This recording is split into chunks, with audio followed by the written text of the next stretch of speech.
చూడండి, మనం bank account, నాకు అంత వాటి గురించి తెలియదు కానీ కొంచెం తెలిసిన ఇన్ఫర్మేషన్ ఏంటంటే, మనకు బ్యాంక్ అకౌంట్ ఉంది.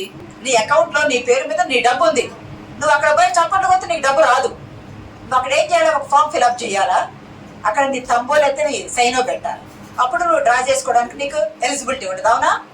అంతే కదా, ఎలిజిబిలిటీ ఉండదు. డబ్బు నీదే కానీ నువ్వు అక్కడ ఏం చేయాలంటే ఒక అప్లికేషన్ పెట్టుకోవాలి.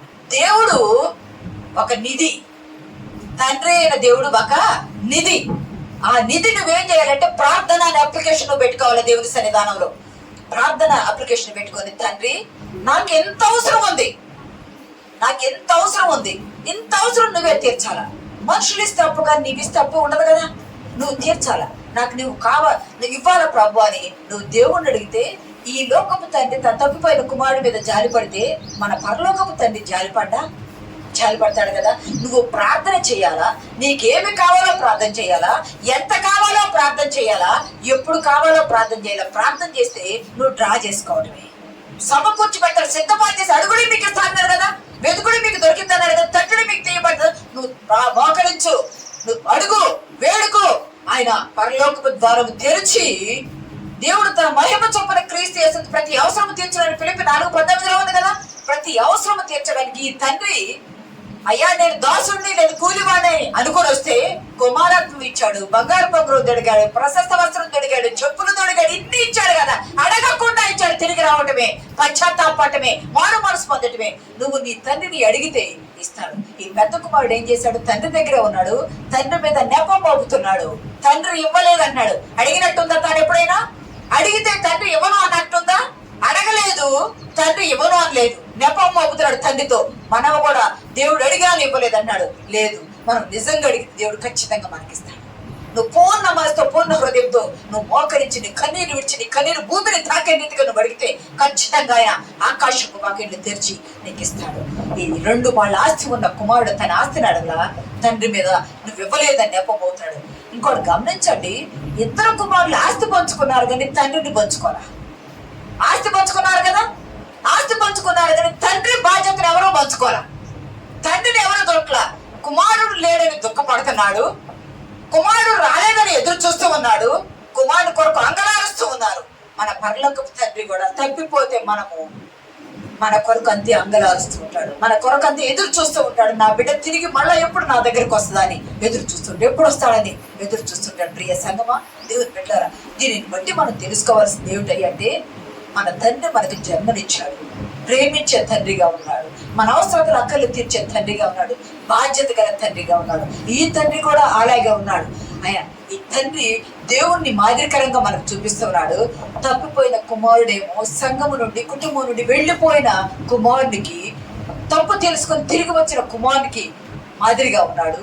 కానీ పెద్ద కుమారుడు తండ్రితోనే ఉన్నాడు కానీ విశ్వాసపు లోతుల్లో లేకుండా జీవిస్తూ ఉన్నాడు. నెపము వేసేవారిగా ఉన్నారు. ఆ మనస్తత్వం నీలో నాలో ఉంటే మనం సరి చేసుకోవాలి. నెపాలు వెయిట్ కాదు, మారు మనసు మార్పు పొందిన స్థితిని మనం చూడాలి. ఏర్పరచుకున్న ఇశ్రాయేలీలు కూడా యేసుక్రీస్తు ప్రభు వారి ఉప్మాను ఎప్పుడు చెప్పారో తెలుసా? ఇశ్రాయేలు జాతి, యూదులు అంటే దేవుడు ఏర్పరచుకున్న జనాంగము. ఆ జనాంగము మేము దేవుని సొత్తు అంటున్నారే కానీ యేసుక్రీస్తు ప్రభు వారి వచ్చి పాపులు ఆయన దగ్గరకు వచ్చి మారు మనసు పొందండి అని చెప్తే వారు మారు మనసు పొందితే సహిస్తున్నారా? ఈయనేది పాపులతోనూ సుక్కలతో స్నేహం చేస్తున్నాడు, ఆయన మీద గొడిగి చదువుకున్నారు. అంటే వాళ్ళు మారరు, మారే వాళ్ళని మారనివ్వకున్నారు. వాళ్ళు మారరు. ఈ పెద్ద కుమారుడు అలాగే ఉన్నాడు, తండ్రితోనే ఉన్నాడు, సంఘంలోనే ఉన్నాం అనుకుంటాము, సంఘ సహవాసంలోనే ఉన్నాం అనుకుంటాము, కుటుంబంలోనే ఉన్నాం అనుకుంటాము. వారు మారలు, యూదులు మారలు. వారు మారకుండా మారే వాళ్ళని కూడా దేవుడి రాజ్యానికి మారనివ్వకుండా పరలోక రాజ్యం ఎవరి దగ్గర ఉందా అంటే యూదుల దగ్గర ఉంది. పరలోక రాజ్యానికి ఆటంకం చేస్తూ ఉన్నారు వాళ్ళు. ప్రియ సంగమా, దేవుని పెట్టారా, ఈ ఉపమానంలో తమ్ముడు అనే బంధం ఉంది. తమ్ముడు అనే బంధం ఇక్కడ వచ్చి పనివాడు అన్నాడు, నీ తమ్ముడు అన్నాడు అన్నతో కదా. తండ్రి వచ్చి ఈ నీ తమ్ముడు అంటున్నాడు. కింద భాగాలు చూస్తే ఈ నీ తమ్ముడు అంటే ఏ తమ్ముడు? పాపములో ఉన్న తమ్ముడు, పడిపోయిన తమ్ముడు, చనిపోయి బ్రతికాడు. చదవమ్మా మాట.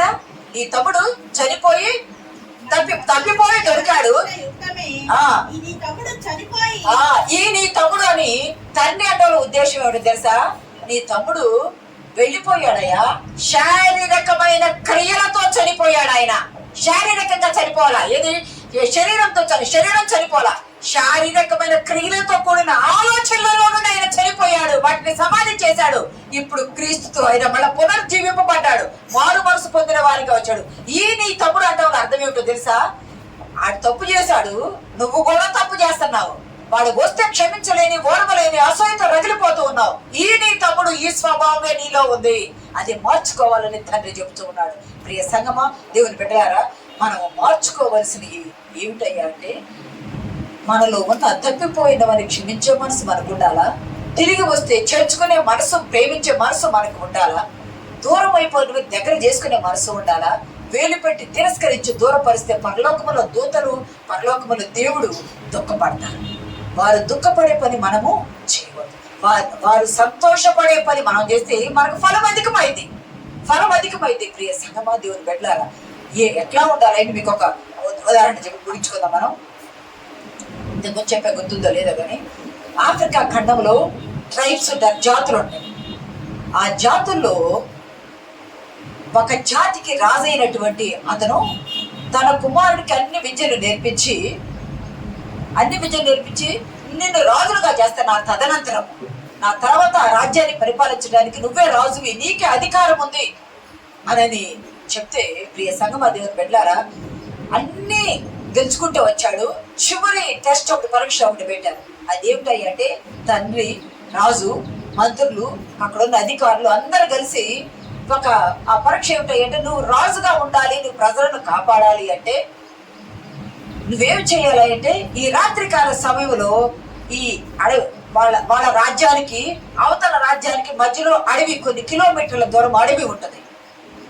ఆ రాజు ఉండే రాజ్యానికి, అవతల రాజ్యానికి కొన్ని కిలోమీటర్ల దూరంలో అడవి ఉన్నప్పుడు నీవేం చేయాలయ్యా, నువ్వు రాజరికం రావాలి, ఏమి చేయాలి అంటే, ఈ రాత్రికాల సమయంలో మన రాజ్యము నుండి తెల్లవారి పాటికలు అవతల రాజ్యంలోకి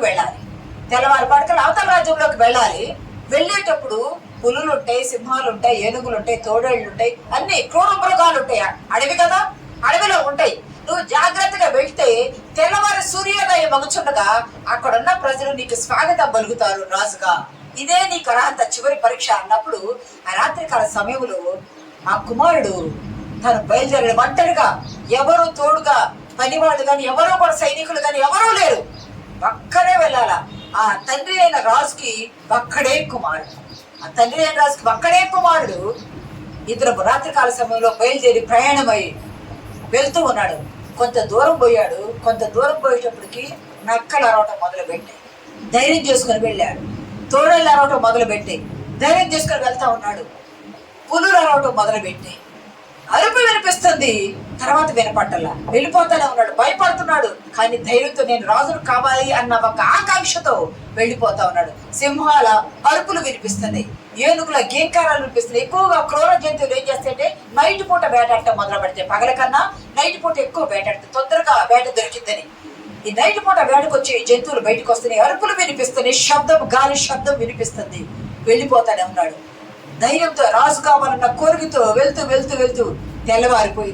తెల్లవారిపోయేటప్పటికి పూల దండలు పట్టుకొని అక్కడ ప్రజలు ఎదురు చూస్తూ ఉన్నారు రాజును గచ్చేయడానికి ఎదురు చూస్తూ ఉంటే, తండ్రి కుమార్ని అక్కడికి వెళ్ళేటప్పటికి తండ్రి ఉన్నాడు.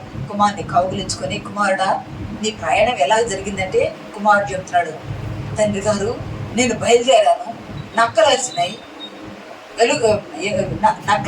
తోడేళ్ళు అరుస్తూ ఉన్నాయి, పులులు వచ్చిన శబ్దం వచ్చింది, సింహాలు వచ్చిన శబ్దం వచ్చింది, ఏనుగుల గేంకారాలు ఇవన్నీ వినిపించినాయి, అరుపులు వినిపించినాయి. తర్వాత మళ్ళీ వినిపించలేదంటే తండ్రి చెప్తున్నాడు, కుమారుడా అందరూ వెళ్ళిపోయిన తర్వాత నువ్వు నాకు ఒక్కగానొక్క కుమారుడు కదా, రాజరికం కోసం నేను నిన్ను పోగొట్టుకుంటే పుత్రశోకంతో నేను చనిపోతానేమో, నీ మీద ప్రేమ కొద్ది నేనేం చేశానంటే నీ వెనకనే బయలుదేరాను. నీకు శబ్దం వినిపిస్తుంది, తర్వాత వినపట్టలేదన్నావు కదా, అది వినిపించిన శబ్దం వైపు మేము బాణాలు వేస్తూ వచ్చాం. నేను బాణాలు వేస్తూ వచ్చా, వాటిని చంపుకుంటూ వచ్చా, నీకేమీ కాకుండా కాపాడుకుంటా వచ్చానంటే అక్కడ తండ్రి ప్రేమ బయలుపరచబడింది. మన కుటుంబంలో మన తండ్రి ప్రేమ మన ఎలా బయలుపరచబడుతుంది. మనందరికి, మన సంఘాలకు, సార్వత్రిక సంఘానికి తండ్రి అయిన దేవుని ప్రేమ, ఎంత ప్రేమ కలిగిన దేవుడు ఏకైక కుమారుని ప్రాణం పెట్టుటకు తెలిసి ఈ లోకానికి పంపించాడు. మనం ఎలాగున్నామంటే ఆస్తులను పంచుకుంటున్నాము, కానీ బాధ్యతలను పంచుకుంటున్నాం.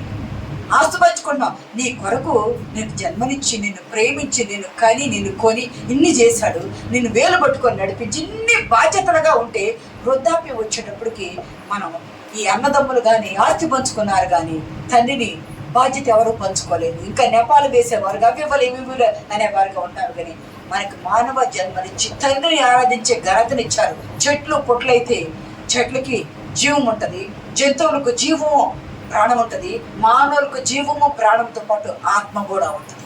ఇవి ఉన్నాయి. మనకింత ఆత్మనిచ్చిన దేవుడు, మనకి జన్మనిచ్చిన తండ్రిని మనం ఎన్నడూ కూడా మర్చిపోవద్దు. ప్రియ సంగమా, బాధ్యతలు పంచుకోవాలా. మన బాధ్యతలు మనము విస్మరించకూడదు. ఈ సందర్భంగా నా తండ్రిని బట్టి నేను చాలా గర్వపడుతున్నాను. మా నాన్న చాలా ప్రేమ గలవాడు, ప్రార్థన చేయటం నేర్పించేవాడు. అర్ధరాత్రి కూర్చొని పండగ వస్తుందని కూర్చోబెడు, నైట్ పూట 12కి లేపు కూర్చోబెట్టి పాటలు పాడటం నేర్పించేవాడు, వాక్యం చదవటం నేర్పించేవాడు. ఇవ్వటం, నాన్న కానుక ఇయ్యాలి కదా అంటే జేబులో నుండి ఎంత వస్తే అంత తీసి ఇవ్వటం నాకు నేర్పించాడు. చాలా ప్రేమ గల తండ్రి. కొంచెం బాధపడతామంటే మాకంటే ఎక్కువ దుఃఖపడతాడు, కొంచెం బాధ అవుతుందంటే మాకంటే ఎక్కువ చాలా ప్రేమ గల. 5 కూర్చుంటాం, మా కుటుంబం 5 కూర్చుని కష్టమైన పంచుకుంటాం, సంతోషమైన పంచుకుంటాం, దుఃఖమైన పంచుకుంటాం. ప్రేమ గల తండ్రి. ఏ ముచ్చటైనా దాపరికం లేకుండా 5 కూర్చొని చెప్పుకునేవాడు. అమ్మ, నాన్న, నేను, తమ్ముడు, చెల్లి. సంగమా, అంత ప్రేమ గల కుటుంబాన్ని ఇచ్చినందుకు దేవునికి వందనాలు. అంతకన్నా ప్రేమ గల తండ్రిని ఇచ్చినందుకు దేవునికి వందనాలు. ప్రతి తండ్రి కూడా అంత ప్రేమ గల తండ్రి. ప్రతి తండ్రి మీ ప్రేమను వెల్లడపరచడం మీ పిల్లలే. అలా చదివించడమే కాదు, వస్త్రాలు ఇవ్వటమే కాదు, ఆహారం ఇవ్వటమే కాదు, ప్రార్థనలో పెంచడం మాత్రమే కాదు, వారిని పట్టుకొని ప్రేమతో హక్ చేసుకొని మీ ప్రేమను ధైర్యపరిచి నేను మీకు ఉన్నాను కాపుదల అనే ధైర్యం ఉన్నది. అంతేకాదు ఆ ధైర్యము వారి ఉన్నత స్థితికి వస్తుంది. అయ్యగారు అయితే ఎంత ప్రేమించేవాళ్ళు పిల్లల్ని. ఒక్క మాట కూడా పిల్లలను నేనైతే కొట్టేదాన్ని కానీ బాగా ఒక్క మాట కూడా అనేవారు కదా అయ్యగారు. ప్రియ సంగమా, అంత ప్రేమ ఉండబట్టి తండ్రిని పోగొట్టుకుని 5 సంవత్సరాల కాలంగా వస్తున్నారు. ఈ రోజు వరకు కూడా ఆ ప్రేమను బిడ్డలు మర్చిపోలేకపోతున్నారు, లేరు అనే మాట తట్టుకోలేకపోతున్నారు. ప్రియ సంగమా, మీరు మీ తండ్రిని ప్రేమించండి, మీ పిల్లలు మిమ్మల్ని ప్రేమించాలి. బాధ్యత గల తండ్రిగా మనం ఉండాలి, బాధ్యత గల పిల్లలుగా వారు కూడా ఉండాలి. మన తండ్రిని మనం కనపరుద్దాం, ఆత్మీయ తండ్రిని కనపరుద్దాము, కన్న తండ్రిని కనపరుద్దాము, పరలోకపు తండ్రిని కనపరుద్దాము. ఎందుకంటే వీళ్ళు ముగ్గురు లేకపోతే ఈరోజు మనకు జన్మ ఉండదు, రక్షణ జన్మ ఉండదు, పరలోక జన్మ ఉండదు. తండ్రితో సమాధానపడి ముందుకు సాగిపోవడానికి పరిశుద్ధాత్మ దేవుడు మనకు సహాయం దయచేయును గాక. ఆమేన్.